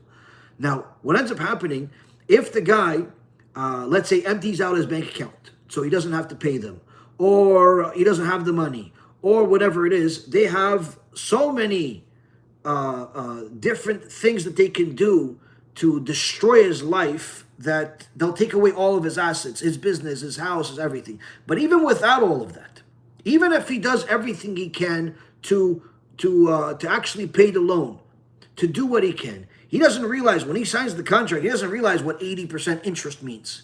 By the time he realizes it, that $100,000 just turned into $180,000, and he realizes he can't pay it back because the interest is growing much faster than any profit he potentially made with that money if he invested it in his business. He simply can't catch up. And the payments continue to get bigger. So now, what does he do? What do these evil monsters do? They tell him, listen, your payments are higher now. You have to do something. You have to give us more. But you don't have more. You know what? We'll give you another loan. To buy out this loan, now you owe us $180,000. We'll give you a new loan for $300,000. So now you have the $180,000 in essence refinance at another high rate. And another $120,000 we're giving you to your business as if we're helping you. But in reality, they're not helping him. They're destroying him. This is like simply somebody telling you, I'm going to cure your allergies by putting cancer in your body. So what ends up happening, within about a year, usually that's around the average, sometimes a little longer, sometimes even less, this person is put in a position where he is now in an impossible situation unless he gets somebody that is, rich and loves him and unconditionally and has the money and everything to just buy out the loan. What he ends up doing is that now has $300,000, $400,000 that he's borrowed. That $300,000, $400,000 that he's borrowed has turned into $1 million that he owes, which means that even if his business succeeds in growing 30% a year, it's still not going to be able to pay back the loan. And he ends up having to declare bankruptcy. He ends up having to default. He ends up completely losing his business. Now, what does that mean? Why is losing a business much worse than losing a bunch of money in the stock market or cryptocurrency or gambling? Why is losing a business? For anyone that built a business in their life, they would understand this it's very close to home. Anyone that doesn't should still understand it. But anyone that's an entrepreneur should understand this very well. If you build a business, entrepreneurs look cool on TV after they succeed. But in reality, there's nothing cool about it in the beginning. Why? Because in so many words, you're doing the impossible. And you're doing things that other people are not usually willing to do. You're taking risks. You're putting everything on the line. You're working overtime as a standard. There's no such thing as an entrepreneur that works 9 to 5. Employees work 9 to 5 at best. Entrepreneurs don't have a schedule. They work nonstop, especially in the beginning stages. You work at night, you work during the day, you work in the afternoon. There's no vacation. Why? Because you need to have money to pay the employees, those same people that work less than you, those same people that don't necessarily care about the business as much as you. But you still have to pay them because they work for you. And you have to pay the vendors, and you have to pay the IRS, and you have to pay the this, and you have to pay that. So the guy that's building a business literally is constantly putting everything on the line every single day just to keep this business alive and to be able to hopefully scratch out enough money to be able to live too, to pay the rent, to pay the mortgage, to pay for tuition, whatever it is for his kids. So in so many words, an entrepreneur that builds a business, he's putting everything he has, everything she has into that business, all of their time, effort, energy, everything, especially in the beginning. Now, a guy that's built a business over 10 years, 20 years, 30 years, now that means that he has been doing this for all those years. Of course, sometimes were more difficult than others. During the crisis, during the corona, during different things that they had, that particular to their business. But nonetheless, if he has been in this business for 30 years, that means that he has gone through hell and back just to keep that business alive, just to keep that business from simply going bankrupt, just to keep that business from being, not being obsolete. Just to keep it relevant, whether it's a cafe shop or a plumbing company or a law firm or whatever it is, regardless of what business it is, if he has been doing it for 20, 30 years, that means he has been putting everything on the line, all of that time to pay the employees, to pay for the vendors, to pay the government, to pay the regulators, to pay the everything.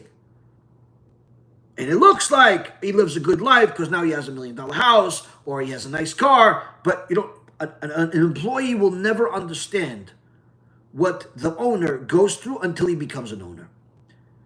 And now that guy that put everything on the line is in a situation where he needs to borrow money in order to grow his business further, in order to pay some bills that he doesn't have the liquidity to pay for. And he thinks that when the cash advance company that doesn't stop marketing through text messaging and online and everything else, they're a marketing machine. When they finally call him and tell him, listen, hey, Joe, how about I send you $100,000 in the next 2 days? Really? You can send me $100,000? Yeah, we can lend it to you, no problem. You just got to sign, we'll lend it to you. Now, Joe knows he went to the bank to ask for $100,000. The bank said no. Why? Because the bank either already lent the money or he doesn't have good credit or that's good enough for them or whatever it is.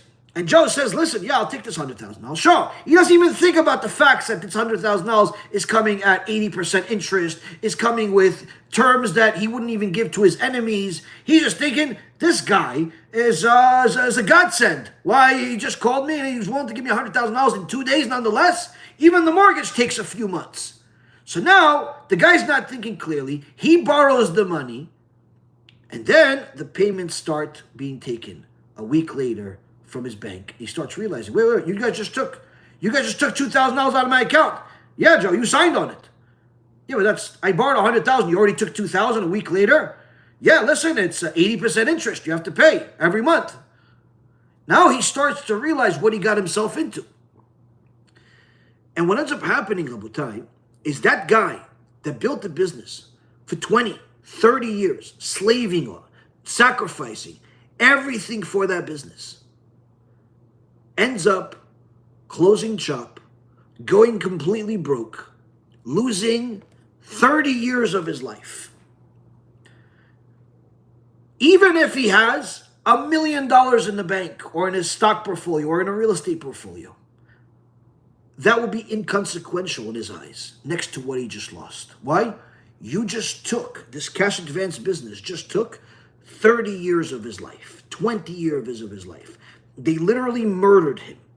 That's why anyone that understands even half, 10% of what I understand about that business knows that there's nothing more evil than that business. Now, there is a bigger version of this business that's called private credit that's being done with major corporations, which also is going to lead to a major bubble and crisis and disaster in the markets, but that's for another time. The cash advance business is an evil, evil, evil business, and that's just an understatement. Because unlike the rest of the corruption that has become standard, the gambling, the perversions, the whatever, all the other things that we don't even have to repeat anymore, all of those other criminals, they take a piece of life, a piece of life, a piece of time, the savings, the investment, the speculative part. They take something, but they don't take 30 years of somebody's life. They don't take their business. And guess what? The cash advance industry, their primary target are business owners, small business owners. They're not calling Microsoft asking them if they need a $100 million loan.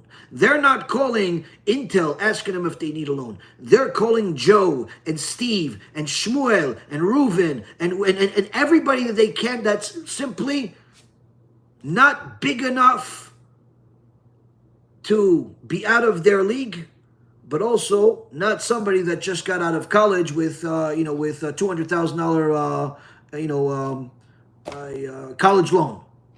They're looking for that business owner, especially the ones that have established at least some type of track record. They built, they have $1 million business, $2 million business, $100,000 business, whatever it is, and they destroy it. And I tell you this, I spoke to a lot of the people in the industry. I even have recordings of training videos of how these evil monsters that are running these organizations, how they train people that they're recruiting to become brokers in the cash advance business. It's literally like gangsters that pretend to be righteous. I don't know how else to explain it. But anyway, there was one guy that I spoke to, and he told me, listen, within 6 months he made $1 million. This 18-year-old little kid knew nothing in his life, made $1 million in his cash advance business in 6 months. I told him, all those guys that you lent the money to make that $1 million, how many of them are still in business? He's like, Rabbi, they all went broke. They all declared bankruptcy. Meaning the loan that he gave them that made him $1 million destroyed all of their lives. So let's just hypothetically speaking, let's say he got, 100 deals, 50 deals. That means he just destroyed 50 companies. 50 companies, that means no less than 50 different lives. And of course, all of them had employees. All of them had people that have careers. The damage that this little kid made, and this is just a little kid that worked in the industry for a year.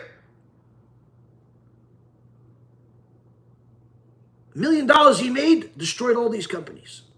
I told him, how much of the $1 million do you have still left? At least you have something left? He says, no, that's gone too.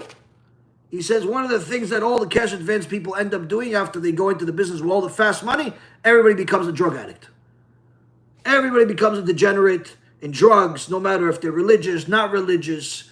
They all become degenerate, losers, corrupt in every aspect of life. Rabotai Karim, I don't care if you have peyot that are 3 times longer than mine, or a hat, or a beard, or you call yourself a rabbi, or you're not religious. If you are in that cash advance business, you are a monster. You're going to go to Gehenom and never come out. And anyone that helped you, or the rabbi that supported you, that told you that it's okay to do it, or whoever was part of your corruption is going to go in the same chamber in Gehenom that you're going to go into.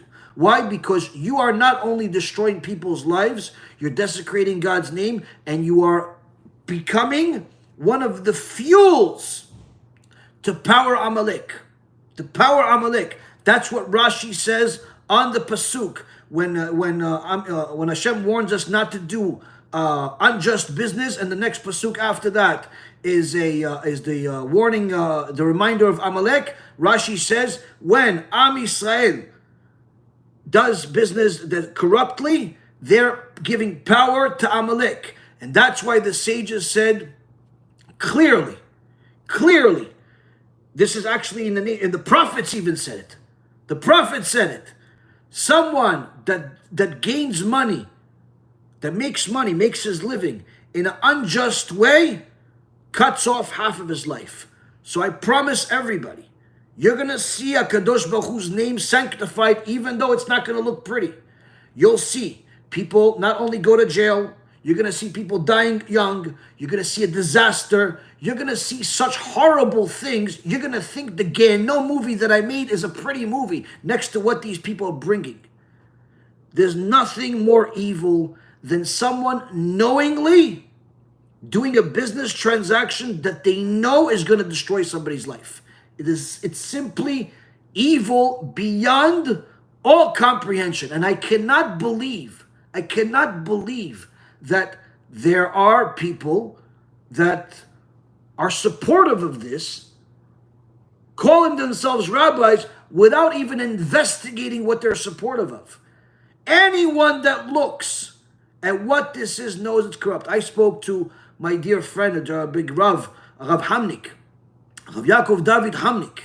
Just the other day, we Baruch Hashem, it's an extraordinary Torah scholar, huge Talmid Chacham, one of the Talmidim of Rav Hutner, one of the Gedolei Ador of America in the previous generation. And him and I have spoken several times over the years, and when I told him about this whole cash advance, literally, he said, you have to do something about it. Somebody came to him just the other day, asking him about cash advance. He said, I started yelling at the guy, he tells me. And then he told me, I started yelling at the guy. Anyone that has investigated that business knows it's corrupt. The people that are in it know it's corrupt. They may not know it's corrupt on day one, but after 3 months, 6 months, you see all your clients are declaring bankruptcy, are crying, are committing suicide, are getting divorced, are literally losing their life. At that point, you know the business is corrupt. Why don't they leave right away? Because now they're addicted to the money that they're making, the $100,000, $200,000, $400,000 a month. This nobody that barely knows how to read 6 months ago now is making $100,000 a month. How is he going to leave it? Yeah, but you're ruining people's lives. Listen, they'll start justifying. They chose to sign. I didn't tell them to sign. So, Rabotai Karim, when I told you guys it's an evil business years ago, I knew what I know. But a lot more has been discovered since then. Some that I'm telling you now, some that I'm not telling you. In so many words, trust me when I tell you, the damage that this business is going to bring is a disaster that's unquantifiable. Just put it this way, we'll finish off with this.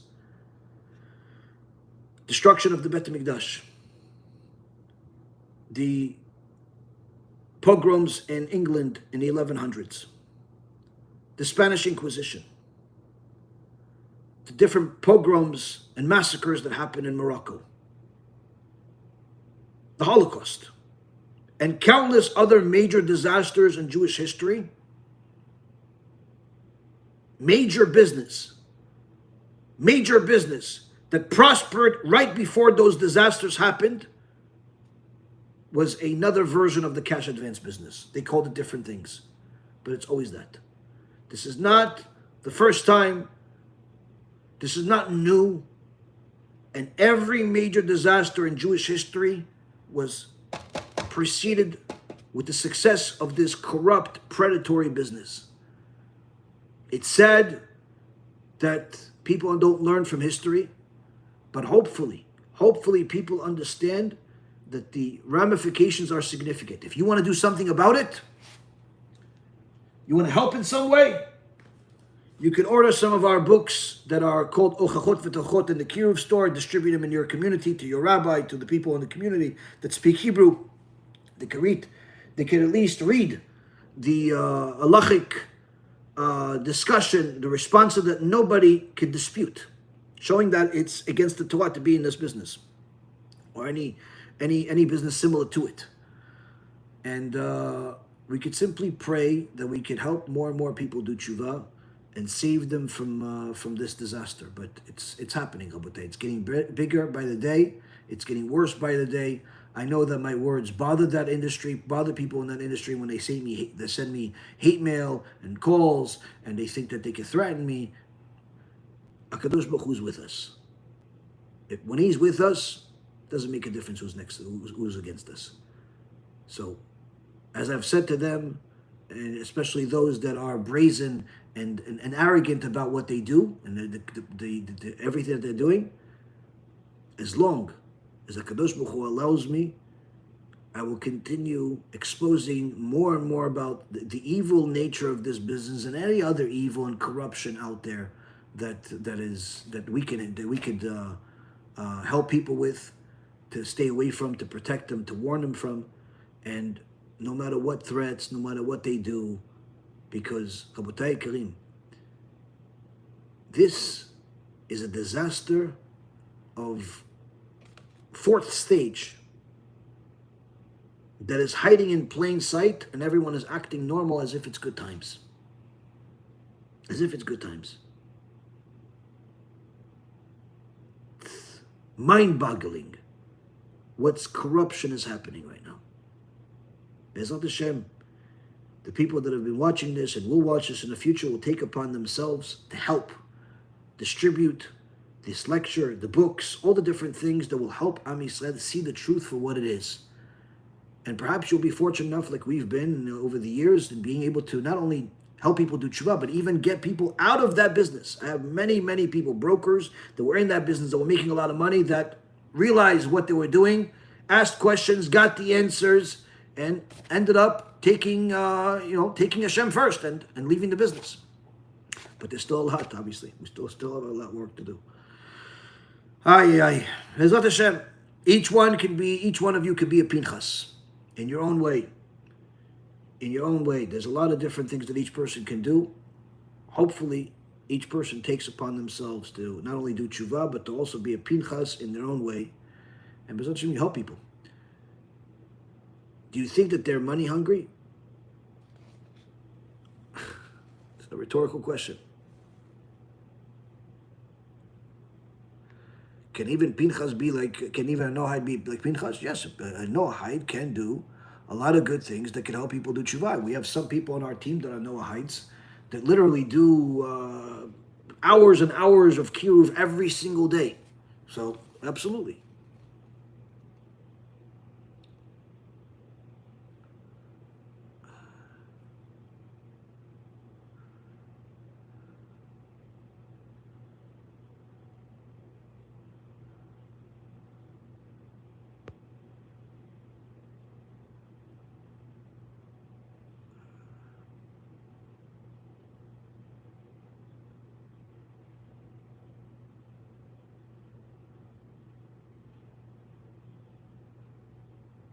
Yeah, we'll take one more question and then finish off.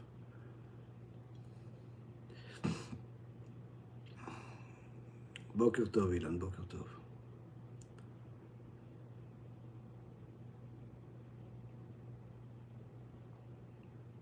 Yeah, it's been a Q&A already for over an hour.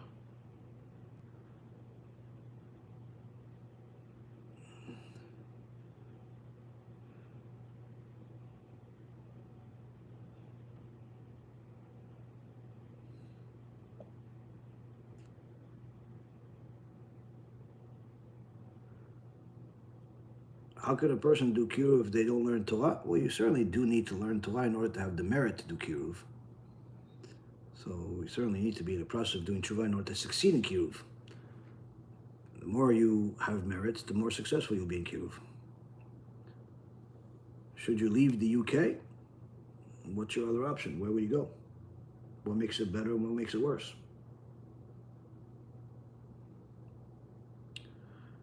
person has to go and live in a place where they're going to serve Hashem the best way they can. So if you could serve Hashem the best you can somewhere else and still be able to make parnasah and still have shlom bayit, then go wherever that is. But if you go into to a place what's going to cause you shlom bayit problems, chas v'shalom a divorce, or you don't have a way to make yourself make a living, then obviously you have to do a full calculation, not just one item.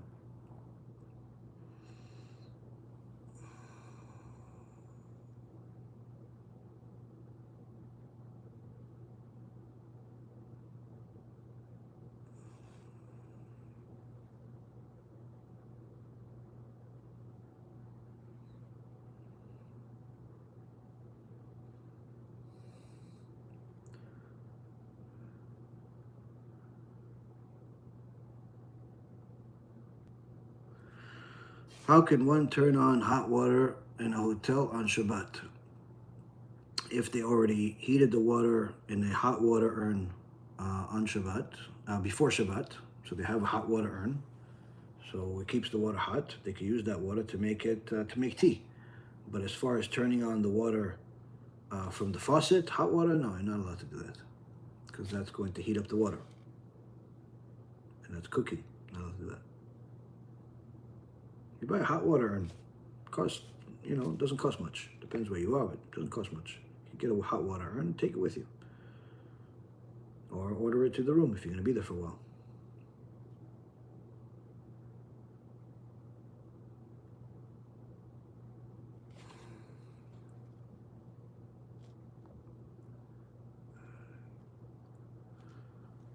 Okay, let's see. One more question. Wow, it's late.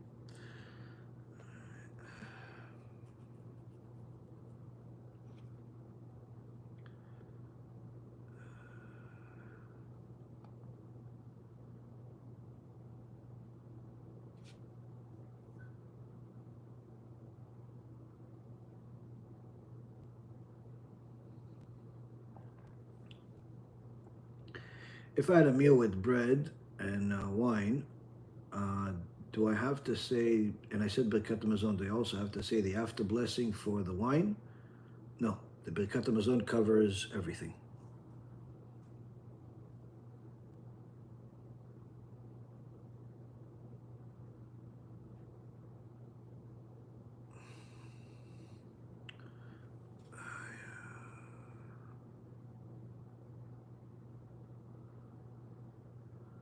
But it's a hotel. It's a hotel. The boiler would already be on from the other people. Yes, but we don't rely on that. We don't rely on that. And whether it's a hotel or it's your house or it's an apartment complex, on Shabbat you're not allowed to turn on the hot water. You want hot water, you'll have to have it prepared from before Shabbat. That's how the halacha works. I don't make the rules; I just follow them. And the ones that paskin that way studied not only the law, they studied the mechanics of the system much more than I could even fathom, or you. Can one as a Jew say, I swear? No, you're not allowed to swear in God's name. No, chas v'shalom.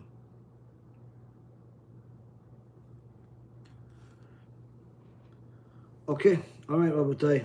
I think that should be enough for tonight. This is my second lecture today. I had one in Hebrew, and now this is English. Baruch Hashem, Hashem. Give us the strength to do it, give us the merit to do it, and Baruch Hashem, that we were able to do it. We'll learn together. Baruch Hashem, each one of you takes upon yourself to be a Pinas for part of your everyday. You want to order some books to distribute in your community, or USBs, or the Shel Yatzar posters, or different things. You can go to kiruvstore.org, kiruvstore.org, and you can get the stuff for free if you're located in the U.S. If you're located elsewhere, outside of the country, you'll have to pay for shipping, and it's not cheap. I don't make the prices, though. As far as if you want to support, you want to donate, you can go to BeEzrat It's the best place to donate for our organization, whether you want to donate through a credit card, you want to donate through cryptocurrency or stock or wire transfers. Everything is available on that website. Certainly, you can also donate on our app, in different ways. But the point is, Rabotai, make sure that you take advantage of the opportunities when HaKadosh Baruch Hu gives it to you. Because just because something is available as an opportunity does not mean it's always going to be available.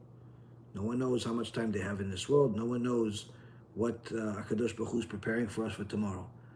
And that's why we have to push to the absolute limits every chance we get. And BeEzrat HaShem, we all succeed. Call to B'chava Atzlacha, and BeEzrat HaShem, we'll learn again next week.